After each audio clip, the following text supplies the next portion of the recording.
하겠습니다. 요한복음 1장 1절부터 5절까지 요한복음 1장 1절부터 5절까지를 제가 봉독해 올리겠습니다. 태초에 말씀이 계시니라. 이 말씀이 하나님과 함께 계셨으니 이 말씀은 곧 하나님이시니라. 그가 태초에 하나님과 함께 계셨고 만물이 그로 말미암아 지은 바 되었으니 지은 것이 하나도 그가 없이는 된 것이 없느니라. 그 안에 생명이 있었으니 이 생명은 사람들의 빛이라. 빛이 어둠에 비치되 어둠이 깨닫지 못하더라. 아멘.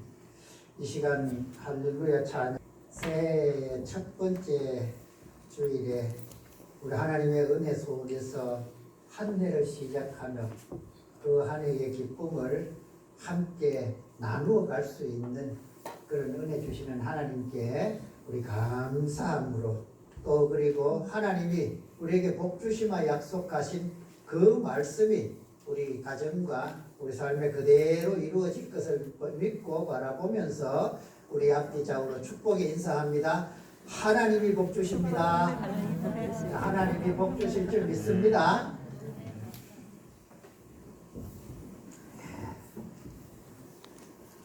새해 첫 번째 주일에 하나님이 열어가시는 이 한 해를 시작하면서 요한이 말씀하고 고백했던 우리 주님을 태초에 계신 말씀이다 이렇게 고백하는 그 요한의 말씀을 따라서 오늘 태초에 계신 말씀이라는 제목으로 함께 은혜를 나누려고 합니다. 태초라는 말은 헬라어로는 아르케라고 합니다. 이 아르케라는 말은 한 네 가지로 우리가 이렇게 나누어서 생각을 해볼 수 있는데 첫 번째로는 만물의 기초, 파운데이션이라고 하지요. 우리 여성분들은 화장을 할 때 이 기초 화장을 바르는 게 파운데이션이잖아요. 그 파운데이션이 기초입니다.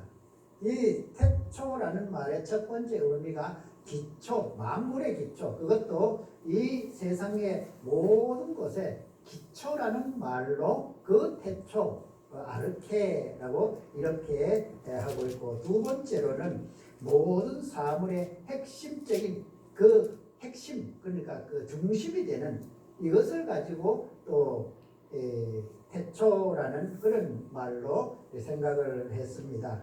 세 번째로는 인간이 추구하는 최종적인 가치, 궁극적인 뭐라 그럽니까? 가치관, 이것을 우리가 또 태초라는 의미에 담았다 이렇게 하면서 네 번째 마지막으로는 맨 처음 이런 의미로 태초라는 이 말씀을 이제 생각을 했고 또 헬라 철학자들, 이 고대 철학자들은 늘 생각이 늘 거기에 중심이 그 태초라는 것이 과연 뭔가, 태초는 어디서부터 어떻게 시작하는가, 이 말이 그들의 철학의 그 사상이죠. 사상의 중심이었다 이렇게 생각을 해볼 수가 있습니다.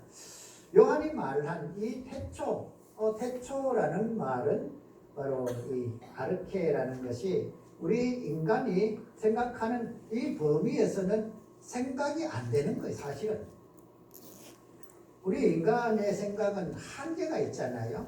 이 한계가 있는 우리의 이 생각 기준, 이 생각의 이 틀 안에서는 이 태초라는 말이 사실은 생각할 수 있는 자체가 안 되는 것이죠. 그런데 요한은 그렇게 말합니다. 태초에 말씀이 계셨다. 이 세상이 있기 이전, 이렇게 우리는 생각을 하면 조금 이해가 아마 될 수도 있을 것이라고 봅니다. 어느 시점 만들어진 것에서부터 시작하는 것이 아니라 아무것도 없는, 우리 창세기에 보면 그러지요. 공허하다 이렇게 말하고 있잖아요. 이 공허함, 아무것도 없는 상태에서 이제 빛이 있어지고 이제 태양이 있었건 그러니까 이 하늘과 땅이 있어지고 하나님의 말씀으로 창조가 되는 이 창조의 이전에 계셨던 분이 바로 말씀이고 말씀은 로고스라고 하지요. 이 로고스 곧 하나님의 말씀 그 말씀은 곧 삼위일체 중에 두 번째 위격인 우리 성자 예수님 말씀으로 태어났고 말씀으로 이 땅에 오셨고 전 천지를 창조하실 때 말씀으로 계셨고 하나님 아버지 하나님께서 빛이 있어라 할 때 빛이 있어라 그는 이 역할을 하신 분이 바로 말씀이잖아요. 그 말씀이 바로 로고스고 그 로고스가 바로 하나님이시며 또한 누구요? 예수 그리스도. 이 예수 그리스도는 처음부터 이 땅에 존재하신 분은 아니잖아요. 천지를 창조할 때 하나님과 함께 계셨지만 그 하나님이 무엇을 위하여? 저와 여러분의 죄를 씻어주고 죄에서 구원하기 위하여 이 땅으로 보내셨다는 것이죠. 그 보내심이 바로 예수님이시고 그 예수님 역시 사도 바울은 그가 하나님 본체시다 이렇게 말씀을 하고 있는 것을 볼 수가 있습니다. 우리는 태초라고 하면은 아주 먼 옛날 이렇게 생각을 하잖아요. 아주 먼 옛날은 어느 것을 올라가면 시점이 있잖아요. 그 시점이 바로 천지가 창조하듯 되던 시점일 수도 있고 천지가 창조하고 난 이후에 이제 빛이 있고 나서 그 다음에 하늘과 땅을 만드는 시점일 수도 있고 또 그 시점 안에서 또 인간을 만드실 때가 이제 아주 먼 옛날로 거슬러 올라갈 수 있지만 여기에서 말하는 이 태초는 그런 아주 먼 옛날이라는 기준보다가 더 훨씬 뛰어넘는 정말로 우리 인간의 이 사고 능력 가지고는 생각할 수 없는 그 때를 말하는 것이 바로 태초라는 의미입니다. 이 태초에 말씀으로 계셨던 우리 주님 참 요한은 정말 얼마나 하나님의 은혜 없이 사실 이걸 깨달을 수가 없지요. 어떻게 이렇게까지 생각을 할 수 있었을까? 마태, 마가, 누가 이 공간복음은 예수님이 이 땅에 오시는 시점 거기서부터 이제 말씀이 시작되었잖아요. 그래서 천사가 이제 수태고지를 함으로 아니면 누가복음 같은 경우는 이제 아브라함으로 쭉 거슬러 올라가서 아담과 이런 이제 그 족보 속에서 예수님 마가복음은 이제 말씀을 사역을 시작하면서 복음으로 말씀을 시작하면서의 그 시점을 이제 예수님의 그 행적으로 그 복음을 기록하는 시점으로 잡았는데 이 요한은 조금 다르게 이 태초라는 아주 아무것도 없는 정말 성경에 기록된 그대로 공허하고 암흑의 세계 그저 이슬만 피어오르는 이런 세계 속에서 하나님이 하나씩 하나씩 만들어가는 그 세상 코스모스라고 하지요. 이 세상 그것을 만드신 분이 바로 우리를 위하여 자신의 몸을 버려주신 예수 그리스도 성자 하나님이라는 것을 이 요한은 이 복음을 시작하면서 처음에 태초에 말씀이 계시니라 하며 시작한 것이 바로 그것입니다. 이 말씀을 왜 요한은 이렇게 시작을 했을까? 그 시작하게 된 것은 하나님, 우리는 예수님하고 하나님을 생각하면 늘 친구처럼 늘 가까이 있는 또 아니면 우리 가족 중에 아버지나 할아버지나 이런 우리의 그 관계로 생각을 할 수가 있단 말이에요. 우리 기도하면서 아버지 하나님 하면서 이러니까 굉장히 아버지처럼 굉장히 우리가 그렇게 때로는 좀 표현이 좀 그렇습니다. 만문하게. 사실 우리는 하나님께는 아버지와 아들 간의 관계로서 우리가 응석도 부릴 수 있고 할 수는 있어요. 그런데 그게 하나님이 우리가 하나님을 생각하는 그 하나님이어서는 안 된다는 것이죠. 하나님은 정말 우리의 생각 범위에서 벗어나 계시는 그런 놀라운 은혜를 베푸실 하나님이시며 또 권능으로 함께 하시는 하나님이시며 이런 것을 모두 모아서 하신 말씀이 태초라는 그 말씀입니다. 요한이 이렇게 이 복음서를 쓰면서 태초라는 말로 시작을 하는 우리 하나님을 우리가 생각하는 정말 하나님은 우리가 가까이 할 수 없는 하나님. 이러면 우리는 그냥 정말 하나님은 두려운 하나님일 수밖에 없어요. 너무 두려우면 정말 우리 찾기도 힘들고 찾지 않으려고. 물론 아담이 범죄 이전에는 하나님과 함께 늘 동산에 다니면서 참 좋은 교제를 나누었잖아요. 그러면서 참 아무 적응 없이 살았는데 일단 죄가 딱 들어오고 보니까 하나님이 두렵기 시작했다. 그래서 아담과 하와가 한 것이 첫 번째 한 것이 무엇입니까? 동산나무에 숨은 것이 첫 번째. 하나님은 그 이전에는 참 그렇게 만나고 이래도 불편한 게 없었고 두렵지 않았고 그렇게 즐겁고 그렇게 좋았는데 죄가 딱 들어오고 보니까 두렵기 시작했다. 그 두려움을 하나님은 이것을 우리에게 없애주시는 역할이 바로 예수 그리스도를 이 땅에 보내신 하나님의 은혜입니다. 아담으로부터 그 두려웠던 하나님은 그 이후에 모든 사람들은 그 하나님을 만나기를 두려워했어요. 왜? 만나면 우리는 이제 그 아담 이후의 후손들, 아담의 자손들은 다 죄를 가지고 살잖아요. 이 죄성이라고 하잖아요. 우리가 이 죄성이라는 것이 우리의 마음속에 있으니까 그 죄성 때문에 하나님 만나는 것이 두려워요. 하나님을 만나면 죽을 것 같고 자꾸 이렇게 멀어지는. 그래서 하나님은 가까이 하려고 하지 않는 것이 바로 우리 인간의 모습이 되어버렸다.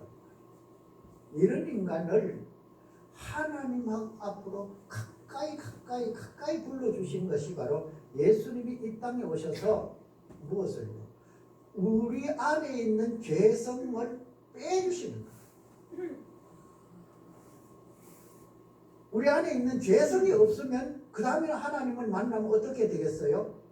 에덴 동산에 죄 짓기 이전의 아담의 모습. 왜? 우리 안에 죄성이 없으니까. 그러면 아담이 하나님과 함께 거닐었던 그때의 모습을 우리가 회복되는 것이잖아요. 그러면 우리는 하나님을 만남에 기쁨이 있고 즐거움이 있고 감사가 있고 두려움이 없지요. 이 일이 바로 예수님이 이 땅에 오셔서 해준 역할이랍니다.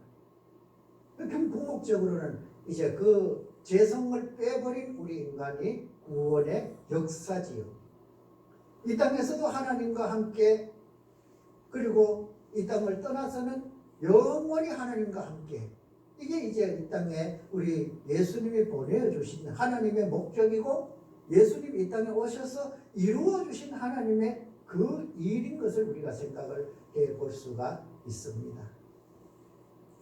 한 해를 시작하면서 태초라는 말씀으로 이 한 해를 우리가 열어갈 때 물론 우리는 태초로 갈 수는 없지만 태초의 말씀으로 계셨던 우리 주님이 이 한 해를 시작하면서 우리에게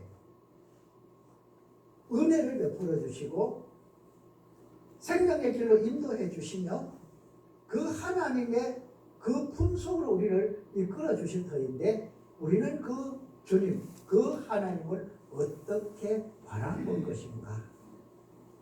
오늘 본문에서 요한은 그렇게 말합니다.